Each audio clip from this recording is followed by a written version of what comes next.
Assalomu alaykum YouTube kanalimiz a'zolari 2025-yil 22-iyun sanasida sizlarga mana o'tgan yili 26-iyunda qo'yganmiz bu karmen nokimizni. Hozir sizlarga yana olgan hosillarini bir qator ko'rsatib boramiz. Kamerani yaqinroq olib keling mana. Mana bu o'tgan yili ham xuddi shu holatda hosil bergan.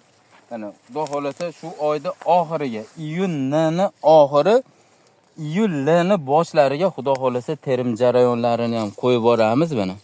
Hozirgi kunda eng trendda, eng lider bo'layotgan noklardan mana karmen nok bo'ladi. Hozirgi kunda mana bu daraxtimiz mana 7 yosh bo'ldi. 7 yoshlik mana karmen nokda olgan hosili. Endi bu karmen nokda afzal tomonlarini ham aytib o'tamiz. Bu karmen nok ekkan yiliz bitta ikkita nishoni ko'rsatadi. 3-yildan asosiy to'liq daromadga kirasiz. O'sishi sekin o'sadi. Buni taylariga karmabit, afu, slitra, yana boshqa dorilardan solib tarbiyalaysizlar. Faqat kasallik tushirib qo'ymaysizlar.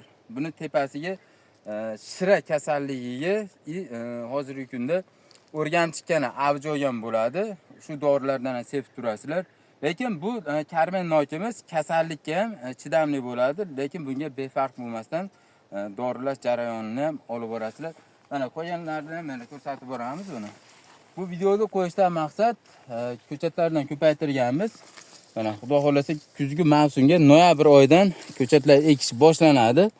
Mana 2024-yili 20-noyabrdan ko'chatlarni ekishni boshlaganmiz. Xudo xolasa bu yil 2025-yilda 20-25-noyabrlardan ko'chatlarni ekishni boshlaymiz xudo xolasa. Bizda barcha turdagi mevali ko'chatlardan bor. Kimga ishonchli ko'chatlar kerak bo'lsa, nomerlarimizni yozib qoldiramiz. Bemalol aloqaga chiqaverasizlar.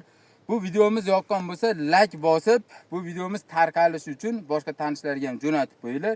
Bizga podpiska bo'lib, obuna bo'linglar. Xudo xolasa yangidan yangi videolarni sizlarga birinchilardan bo'lib qo'yib boramiz.